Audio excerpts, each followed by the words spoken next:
నేను లోపలికి వెళ్ళటం అంటే నేను నా మెంటాలిటీ ఎట్లా ఉంటుందంటేనండి, షూటింగ్ జరిగినంతసేపు డైరెక్టర్ ఏమి ఎక్స్పెక్ట్ చేస్తున్నాడు, డిసిప్లిన్గా ఉంటాం, డీసెంట్గా ఉంటాం, డిసిప్లిన్గా ఉంటాం, డైరెక్టర్ చెప్పింది పెర్ఫార్మెన్స్ ఎంతవరకు రీచ్ అవ్వగలం, అండ్ సినిమా అయిపోయిన తర్వాత వాళ్ళ లైఫ్లో నా లైఫ్లో వాళ్ళని మర్చిపోకూడదు అంటూ మాత్రమే ఉంటుంది. నా personal behaviour I never change. భూమి తలకిందలైనా నా పర్సనల్ నా మెంటాలిటీ కానీ నా పర్సనల్ బిహేవియర్ కానీ మారదు. ఎగ్జాక్ట్ నా క్వశ్చన్ కూడా అదే. మారదు. నెవర్. నేను ఇంకొక హిందీ సినిమా చేసినా ఆ కల్చర్లోకి వెళ్ళినా నేను నాలాగానే ఉంటాను. అయితే మీ టీంలో నాకు ఈ మధ్యకాలంలో మీ టీం మొత్తాన్ని కలుస్తున్నాను. ఓకే. ఒక 2-3 ఇంటర్వ్యూ చేశాను. ఉత్తేజ్ గారితో ఒక 3 days నుంచి మాట్లాడుతున్నాను. ఓకే. వాళ్ళు చెప్పిన ఒక మాట ఏంటంటే, ఆ టీంలో ఆర్టిస్టులు అందరూ సినిమా చేసి పక్కకి వెళ్ళిపోయారు. కొంతమందిని ఆర్జీవీ పట్టుకొని తీసుకెళ్లారు, ఇంకొంతమంది మాత్రం ఆర్జీవీని వదలలేదు. లైక్ చక్రి సినిమా అయిపోయినా కానీ ఆర్జీవీని వదలలేదంట. సో మీరు ఎప్పుడైనా రిగ్రెట్ ఫీల్ అయ్యారా? నేను కూడా ఆ రోజు ఆర్జీవీతోనే ఉండుంటే నాకు లేదండి. అంటే ఆ మెంటాలిటీ కూడా కాదు రాము గారిది. ఆయనకు నచ్చింది అనుకోండి, ఎక్కడో 7 సముద్రాలు అవతలు ఉన్నాయనే నాగేశ్వరరావు గారు లేకపోతే చక్రి ఫోన్ చేసి మాట్లాడదాం, అలా కాదు ఆయన. ఆయనకు ఒకవేళ నిజంగా నచ్చితే ఎక్కడి నుంచి అనేది మనం ఆయన వెనకాల తిరగటం వల్ల ఆయన వేషాలు ఇవ్వటం లైక్ ఆ మెంటాలిటీ కాదు ఆయనది. సో పక్కన ఉన్నారు కాబట్టి అవకాశాలు. నో ఈ సత్య కూడా పర్ఫెక్ట్ షూట్ అయ్యాడు కదా మన చక్రి. అవును. అండ్ తర్వాత దెయ్యం, నేను చేసిన దెయ్యం ఉంది, దాంట్లో కూడా ఒక తెలంగాణ నాకు తెలిసి ఫుల్ ఫ్లెడ్జ్డ్ తెలంగాణ మాండలికం మాట్లాడింది ఆ హీరోనే. ఇది దెయ్యంలో హీరో. మొత్తం సినిమా అంతా తెలంగాణ మాట్లాడతాడు హీరో.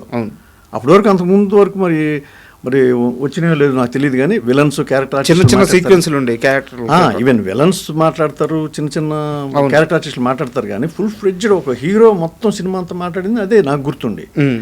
సో అట్లాగా చక్రిని పక్కనున్నాడని ఆయన ప్రమోట్ చేశాడని నేను అనుకోను.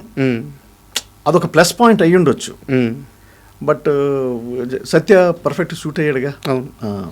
మీరు ఎప్పుడు అలా ఫీల్ అవ్వలేదా? లేదండి, నేను ఎప్పుడు ఫైల్ నేను అదే చెప్తున్నానండి. నేను అలా ఇప్పుడు అంటే రిగ్రెట్ ఎప్పుడు ఫీల్ అవ్వాలి? అందరినీ ఇప్పుడు ఉన్నోళ్ళందరూ చేసేస్తున్నారు అనుకోండి, నేను తప్ప అందరికి వేషాలు వచ్చేస్తున్నాను అనుకోండి, అప్పుడు ఏమన్నా ఫీల్ అయ్యేవాడినేమో, అరే నేను కూడా ఉంటే బాగుండేదేమో అనుకునేవాడినేమో. బట్ ఆయన మెంటాలిటీ అది కాదు. ఓకే. రాము గారి మెంటాలిటీ అది కాదు నాకు తెలిసి. శివ సక్సెస్ తర్వాత రామ్ జగన్కి వరుసగా ఆఫర్లు వచ్చినాయా, అసలు రాలేదా? ప్రయత్నం. ఇంకోటి ఏంటంటే, నాకు ఆ టైంలో నన్ను నేను ఎలా ప్రమోట్ చేసుకోవాలో నాకు తెలియదు, ఇప్పటికీ తెలియదు, అది వేరే సంగతి. అప్పుడు చెన్నైలో ఉండేవాళ్ళం అండి. రికగ్నిషన్ అంతా ఇక్కడ విపరీతంగా వస్తుంది. ఇక్కడికి వస్తే మాత్రం షూటింగ్కి వస్తే వైజాగ్, రాజమండ్రి, లేకపోతే రంపచోడవరం వెళ్తూ ఉంటే విపరీతమైన రికగ్నిషన్. అక్కడ థింగ్ ఏంటంటే, యాక్చువల్గా అందరూ బాగా బిజీగా ఉన్న మేనేజర్లు పెట్టుకోవటం, లేకపోతే రెగ్యులర్గా టచ్లో ఉండటం, పిఆర్ మెయింటైన్ చేయటం, అది ఉండేది. నాకు ఆ నాలెడ్జ్ లేదు ఆ టైంలో. అదే చెప్తున్నాను కదా. సో అందుకని వచ్చినవి చేసుకుంటా పోయాను తప్పించి, నేను ఇది మిస్ అవుతున్నాను, ఇట్లా చేస్తే ఇట్లా ఉంటుందా కెరీర్, అలా ఏం అనుకోలేదు. కానీ వచ్చినాయి ఆఫర్స్, కొన్ని వచ్చినాయి, అది చేసుకుంటూ వెళ్ళని తప్పించి కుప్పలు తప్పలుగా వచ్చేయలేదు నాకు. అయితే ఇక్కడ ఇది ఆల్రెడీ మీరు ఒక ఇంటర్వ్యూలో చెప్పారు, బట్ మా ప్రేక్షకుల కోసం మళ్ళీ చెప్పండి, పర్లేదు. ఏది చెప్పండి. అదే టైంలో మీకు ఒక యాక్సిడెంట్ అయింది. కరెక్ట్. హిందీ శివ తర్వాత ఒక యాక్సిడెంట్ అయింది. కెరీర్లో అప్పుడే మంచి అవకాశం వచ్చే సమయం. మీరు ఎక్కడి నుంచి ఇన్ఫర్మేషన్ లాగారు నాకు తెలియట్లేదు.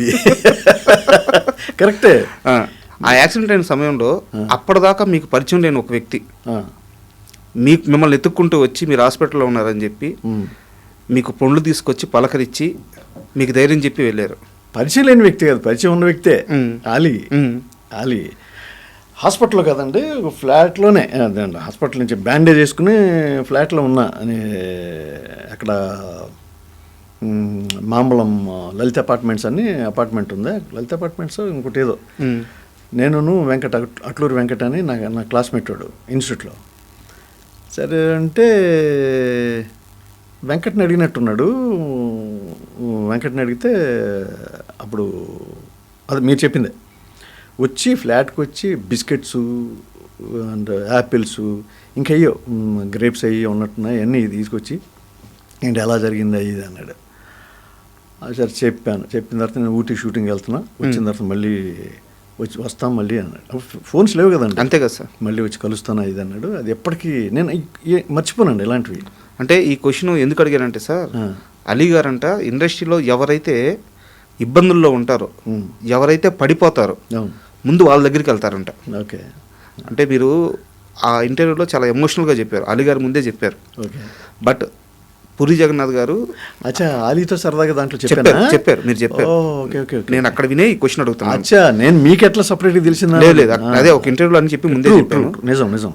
పూరి జగన్నాథ్ గారు ఆస్తంతా పోగొట్టుకున్న తర్వాత ఓకే ఇండస్ట్రీలో ఆయన దగ్గరికి వెళ్ళడానికి కూడా చాలా మంది భయపడుతున్న సమయం, ఈయన ఒక చిన్న లాకెట్ తీసుకెళ్ళి గోల్డే ఇది వేసుకో, నీ ఆస్తి మొత్తం మళ్ళీ వెనక్కి సంపాదిస్తావు నువ్వు అని చెప్పి ధైర్యం చెప్పారంట. దానివల్ల సంపాదించి ఉండకపోవచ్చు, అదే బట్ ఒక మానసిక ధైర్యం డెఫినెట్గా అండి. ఎంత బూస్టప్ ఉంటుంది. ఇలాగా ఆ రోజు మీ దగ్గరికి వచ్చినట్టే ఇండస్ట్రీలో చాలా మంది దగ్గరికి ఆయన వెళ్ళారు. సో అది మీకు తెలియాలని చెప్పి నేను ఈ క్వశ్చన్ అడిగాను.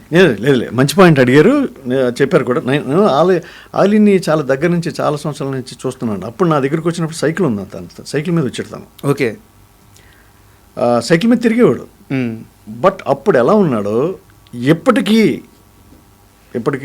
ఇంపోర్టెడ్ కార్లో 1-2 కార్లో ఐ మీన్ 2-3 కార్లో తిరుగుతున్నా కూడా అలాగే ఉన్నాడు. That is most important for human being. అంతే కదా. సినిమా ఆర్టిస్ట్ అంటలేదు నేను, హ్యూమన్ బీయింగ్, మనిషికి అవసరం. మనిషికి అవసరం ఒక మాట సార్. కానీ ఉండనివ్వదు. డబ్బు ఉంది చూసారా, ఉండనివ్వదు. అదొక మత్తు. సక్సెస్, డబ్బు వెరీ డేంజరస్. ఆలీ అయితే అలా మారలేదు, అలాగే ఉన్నాడు. ఈవెన్ సాయి కుమార్ కూడా. సాయి కుమార్ నాకు చెన్నై నుంచి నాకు వెరీ క్లోజ్ ఫ్రెండ్. నాకు is like my family member. నేను కూడా తనకి అంతే, ఓ బ్రదర్ లాగా. Is there fantastic. అంటే శ్రీకాంత్ గారు కానీ. ఇప్పుడు మీరు అన్న మాట, ఇంత క్రేజ్ వచ్చినా మారలేదు, హ్యూమన్ బీయింగ్ అలా ఉన్నారని చెప్పారు కదా. జీవితం అనేది సినిమా కంటే గొప్పది కదా. అన్నిటికంటే జీవితమే కదా గొప్పది. దాంట్లో మనిషి ఎలా ఉండాలో అలా ఉంటే అదే గౌరవం. ఈరోజు నేను మాట్లాడినా మీరు మాట్లాడినా అలా ఉన్నారు కాబట్టి. బట్ ఇందాక ఆర్ నారాయణమూర్తి గారి ప్రస్తావన వచ్చింది. అయితే ఒక చిన్న ఇన్సిడెంట్, ఇండస్ట్రీలో మనం పనిచేస్తే ఆ డబ్బులు ఇవ్వడం అనేది చాలా కష్టం. 60% ఇస్తారో ఎవరో కష్టం. మీకు డబ్బులు ఇవ్వాల్సి ఉంటే చెన్నై నుంచి హైదరాబాద్కి ఎతుక్కుంటా వచ్చి మీరు ఎక్కడున్నారో తెలియకపోతే వేరే మనిషికి రామ్ జగన్కి నేను డబ్బులు ఇవ్వాలి ఇచ్చేయండి అని చెప్పి ఇచ్చి వెళ్ళిపోయారంట ఆయన. నిజం అది. ఏంది అసలు ఆ సీక్వెన్స్ అంతా ఒకసారి చెప్పండి. నేను అప్పటికే ఒక సినిమా చేసున్నానండి ఆయనతో. సినిమా చేస్తే అంటే అందరి సంగతి నాకు తెలియదు. నా జీవితంలో అత్యంత గొప్ప ప్రొడ్యూసర్ అంటే ఆర్ నారాయణమూర్తి గారు. ఓకే. ఎందుకంటున్నానంటే ఆయన చిన్న బడ్జెట్ సినిమాలు బయట కనపడతాను, లేకపోతే ఇప్పుడు ఆఫీస్కు ఫస్ట్ యాక్చువల్గా నన్ను ఆయన పిలిచి ఆఫీస్కి రమ్మని చెప్పారు. సాలిగ్రామంలో అక్కడ ఉండేది రావటం. ఇన్ని రోజులు ఉంటుందండి. అప్పుడు మనకి పండగ పెద్ద, ఇన్ని రోజుల వర్క్ సినిమాలో ఉందంటే మామూలు విషయం కాదు.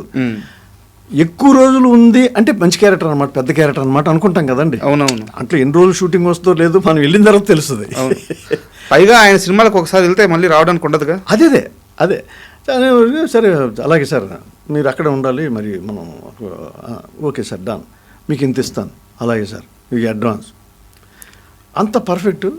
ఆ సినిమా అసలు రిలీజ్ అయిందండి, బాగా ఆడింది, చాలా బాగా ఆడింది. నేను సినిమా ఆడుతుంది అనుకుంటా. ఆ టైంకి ఆడుతుండే టైం నేను హైదరాబాద్ వచ్చి ఉన్నాను. ఓకే. ఈయన ఏం చేశారు, నాకు పర్సనల్ ఫోన్ ఉండేది కాదు, పీపీ ఫోన్ ఏదో ఉందా నేను ఉండే ఇంట్లో.